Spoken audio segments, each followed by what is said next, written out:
So I'm going to pass straight on, as I mentioned earlier, to Fran Moran, a colleague in Direct Payments Unit in Portlaoise, to give us an outline of some of the modelling that we've been doing in terms of some of the options that might be available to us on the direct payments as far as targeting and distribution of payments is concerned. So Fran, can I hand over to you? Sure, I hope you can hear me okay and that you can see the screen okay. So good evening, everybody. Fran Moran is my name. My particular area in the department is to look after payment entitlements and also the Young Farmer Scheme and National Reserve, among a few other bits and pieces. So I'd like to just talk you through exactly where we are now at the moment with the modelling paper that was released just last week. So we recently released a modelling document that sought to give some information to you on how it's, the likelihood of how things might look in regard to direct payments in the next CAP. So in this modelling document, you'll see that there's a factual presentation of data that's based around examples. No modelling is ever perfect. You can't model every eventuality that might arise. So you need to pick some sort of examples. And that's what we sought to do in this exercise. Probably for most people, a really important thing to go and see will be the executive summary at the start, and then with a little bit more detail, the conclusions at the end. That will give you a fair overview straight away of what the document says. But I would say that we put a lot of effort into getting across to you a lot of complex data, and it is complex and it is layered data. And I would say that it's the most complex modeling that we've carried out to date. So there's quite a lot of information in there. So as Ted mentioned earlier, I would advise anyone to take the time to read it, come back to it, read it again, and so on. As I said, no model is ever perfect because it will always differ from what happens at the end when something is finally implemented. But it is good for seeing trends and the direction of travel. We inserted quite a few case studies in there. And the idea of those case studies is to allow you to see yourself and your farming business in what might eventuate from the CAP decisions. So what do those models look like? And what's it telling us? So we know that redistribution is a mandatory measure now. It's required at EU level across all member states. And the idea of that redistribution is to target payments to those who need them the most or those who are contributing to the CAP objectives. We know that, as Ted said, eco schemes will represent an important portion of a farmer's direct payment. And your decision to take part in that, and we would hope that everyone would take part in it and are designing things with that in mind, that your decision to take part in that will make a big difference to the payment you get. CRISS, that long name, Complementary Redistributive Income Support for Sustainability, which you probably are more familiarly known as front loading, that will make a contribution to a farmer's direct payment, no question about that. But it is likely to be smaller than BIS and the eco schemes. As you know, the eco schemes and CRISS, they're new to Ireland, and some things are new across all member states. As more money is allocated to those things, the impact or influence that entitlements have within the system will reduce. Because there's less money allocated to entitlements, that means that less money will then move around because of, say, things like convergence and capping. There's a combined effect from these different redistribution measures. They redistribute from those with more land and entitlements and or those with high value entitlements, and are designed as such to do that. And the other thing to note is that from all of our examination, it does look like very limited funding will result from capping. So what are these models that I mentioned? So we initially started to look at 6 different models, but it quickly became apparent that that was just too crazy an amount of data to look at, and you know, just too much information in there. So we distilled that down and we ended up going with 2 different models, and there's a summary there on the screen of both of those. On one side in green there, we have what we would term a minimum model. So it sees kind of a possible minimum application of the different measures. So you'll see convergence to 85% by 2026. You'll see CRISS at 5%. That's using possibly some of a derogation that might be open to us. And there are very significant amounts of money, 59 million per year in that situation, the BIS ceiling being 780 million, 296 odd million being allocated to eco schemes and so on. And we looked at paying that on 10, 20 or 30 hectares, that front-loaded payment on 10, 20 or 30. You can see that if you pay on a small number of hectares, you've got a higher payment per hectare, 52 in this case.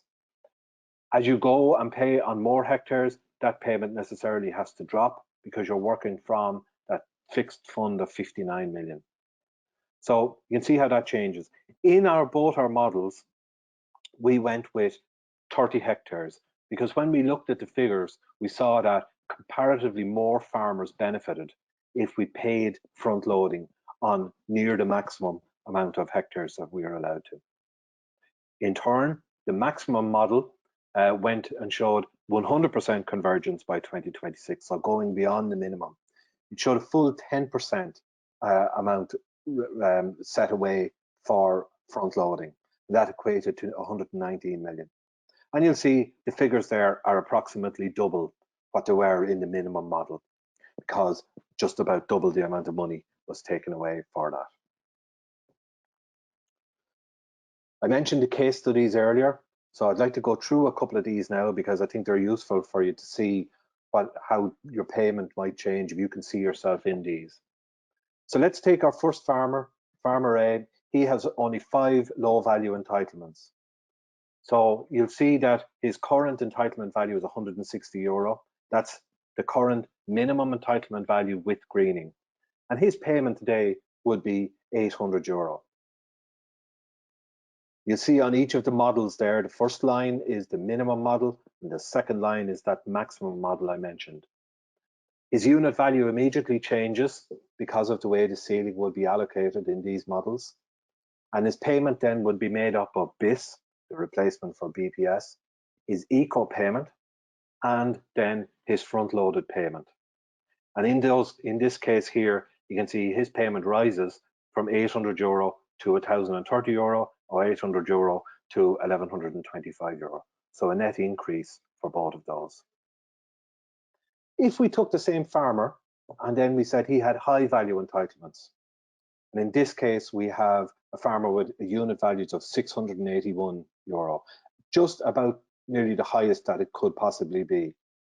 His payment today would be 3,405. His unit value immediately changes from 681 to 429 or 364.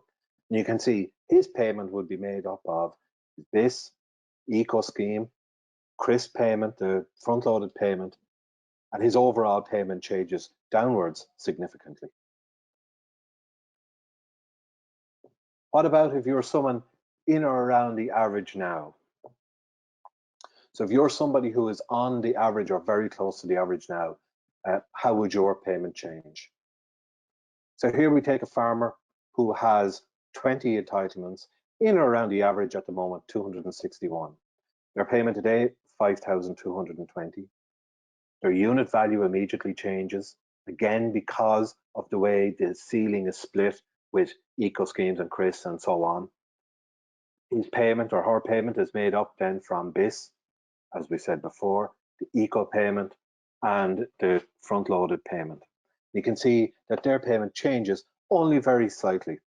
In the minimum model, there's only a very small difference, and slightly bigger difference than in the max model. What about somebody then with more entitlements? So Farmer C has a higher number of entitlements, 40. That's above the average. If those 40 entitlements were at the current minimum, of €160. Their payment today would be €6,400. Again, their unit value changes as before, and you can see that their BIS payment changes as well to go along with that. And in this case, their payment changes positively to the tune of €8,020 or up to €8,560. So 1,600 or just over 2,100 in improvement in payment. But if that farmer had higher value entitlements, so sorry,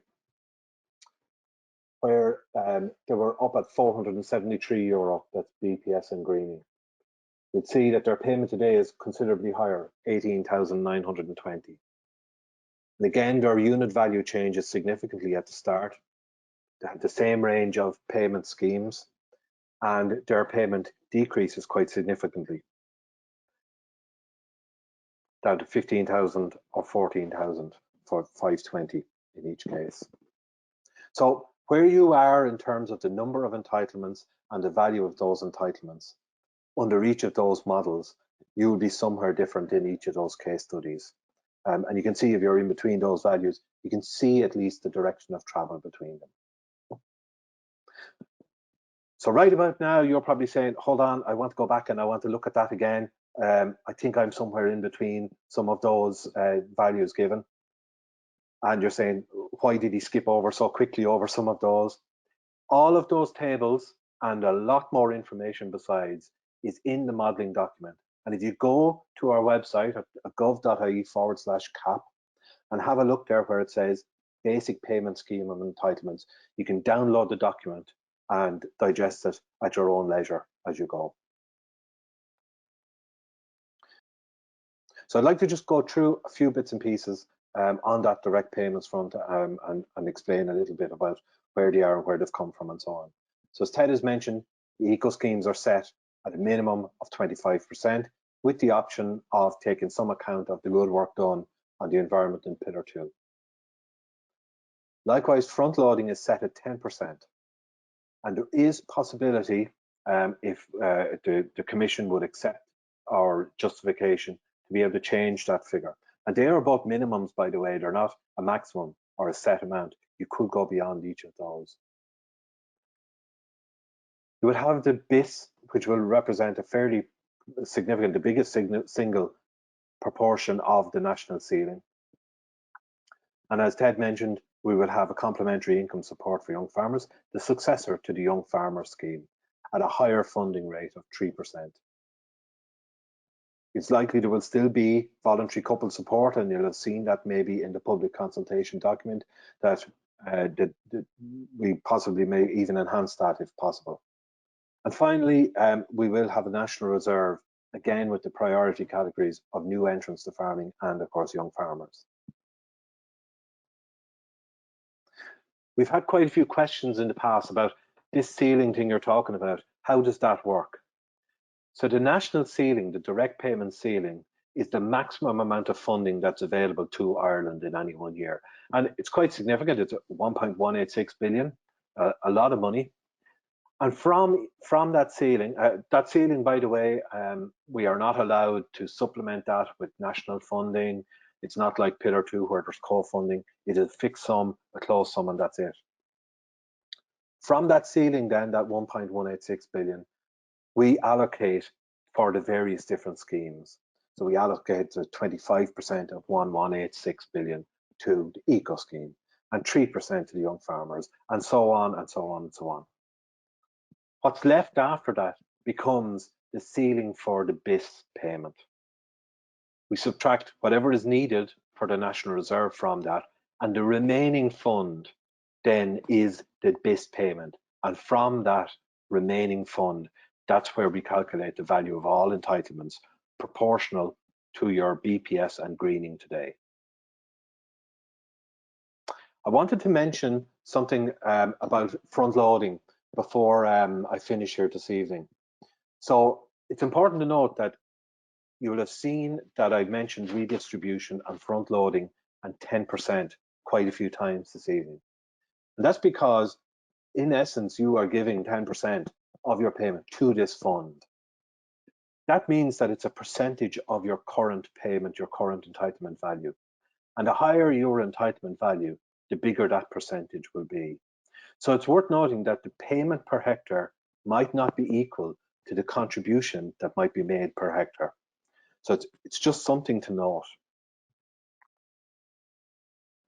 As Ted and others have mentioned earlier, we really want to hear your opinion on these.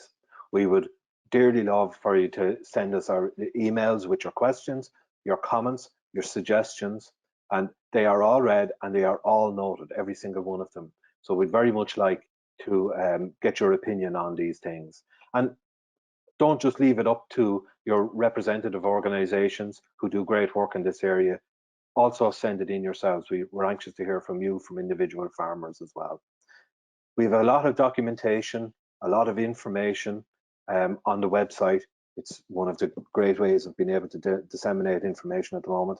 So you'll see that at gov.ie/cap.